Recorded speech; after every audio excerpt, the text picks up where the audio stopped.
ഇന്ന് ഞാൻ എടുത്തിട്ടുള്ള റെസിപ്പി എന്ന് പറഞ്ഞു കഴിഞ്ഞാൽ നമുക്കെല്ലാവർക്കും അറിയുന്ന വെള്ളരിക്കനെ കൊണ്ടുള്ള ഒരു മോരൊഴിച്ചിട്ടുള്ള കറിയാണ്.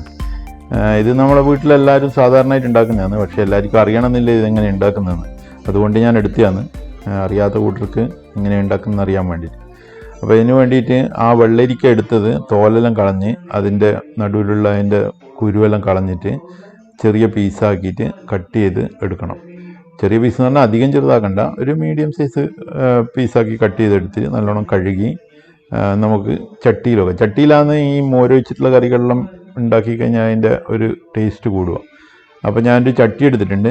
ചട്ടിയിലേക്ക് ഈ കഴുകി വെച്ച വെള്ളരിക്കേൻ്റെ കഷ്ണങ്ങളിട്ട് ആവശ്യമുള്ള വെള്ളം ഒഴിക്കുക.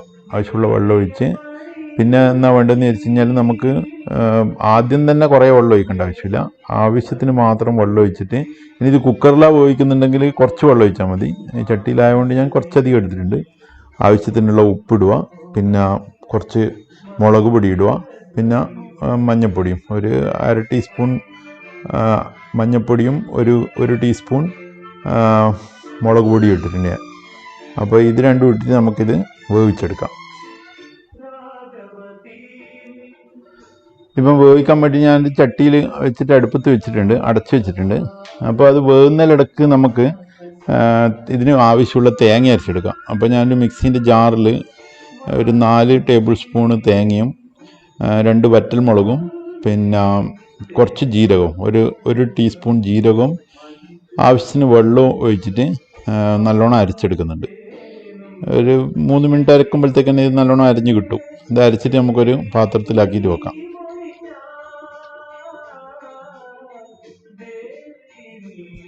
ഇനി നമുക്ക് ഈ നമ്മുടെ വെള്ളരിക്ക മോര് കറിക്ക് ആവശ്യമായിട്ടുള്ള മോരെടുക്കാം. മോര് ഇല്ലെങ്കിൽ തൈരെടുത്താൽ മതി. തൈര് നല്ലോണം മിക്സിയിലിട്ട് അടിച്ചിട്ട് എടുത്തു കഴിഞ്ഞാലും നന്നായി. മോരാണെങ്കിലും കുറച്ച് മിക്സിയിലിട്ട് അടിച്ചു കഴിഞ്ഞാൽ നല്ലതാണ്. ഇതിപ്പോൾ ഇതിൻ്റെ വെള്ളമെല്ലാം വറ്റിയിട്ടുണ്ട്, വെള്ളരിക്കൻ്റെ വെന്തിട്ട്.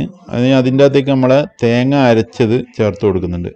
തേങ്ങ അരച്ചത് ചേർത്തിട്ട് നല്ലോണം തിളപ്പിച്ചെടുക്കണം. നല്ലോണം തിളപ്പിച്ച് അത് ശരിക്കും വറ്റി വരണം, അടിയിലൊന്നും പിടിക്കാണ്ട് വറ്റി വരണം. കുറച്ച് കരിവേപ്പില നമുക്ക് ഇട്ട് കൊടുക്കാം. ആവശ്യത്തിനുള്ള ഉപ്പ് നോക്കിയിട്ട് ഇട്ട് കൊടുക്കണം. ഈ സമയത്ത് നല്ലോണം ഒന്ന് ഇളക്കിയിട്ട് നല്ലോണം തേങ്ങ നല്ലോണം വെന്ത് വെള്ളം വറ്റി വരും.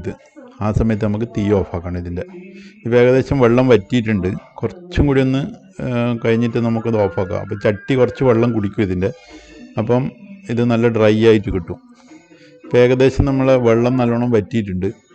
ഇനി നമുക്കെന്താ വേണ്ടതെന്ന് വെച്ചാൽ ചെറുങ്ങനെ ഒന്ന് ഇളക്കി കൊടുത്തിട്ട് നമുക്കിതിലേക്ക് നേരത്തെ എടുത്ത് വെച്ചിട്ടില്ലേ നമ്മൾ അടിച്ച മോരില്ലേ, ആ മോര് നമുക്കിതിലേക്ക് ഒഴിച്ചു കൊടുക്കുക.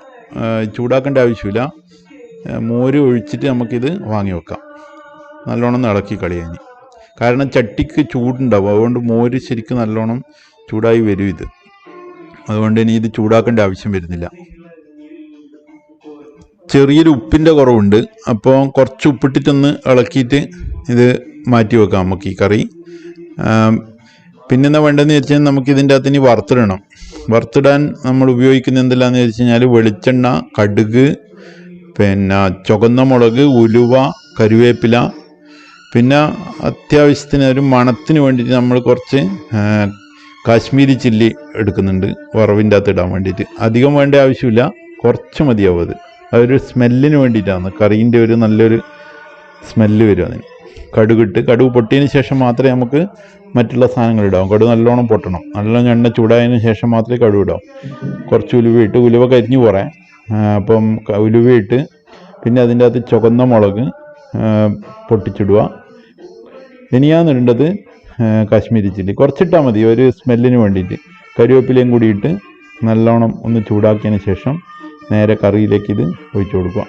എന്നിട്ട് കറി നല്ലോണം ഇളക്കി വാങ്ങി വെക്കുക. അപ്പം ഈ കറി എന്ന് വെച്ചാൽ വളരെ പെട്ടെന്ന് ഉണ്ടാക്കാൻ പറ്റുന്നതുകൊണ്ടാണ് ഞാനിതൊന്ന് ഷെയർ ചെയ്തത്. അപ്പം വേറൊരു റെസിപ്പി ആയിട്ട് വരുന്നവരെ ബൈ.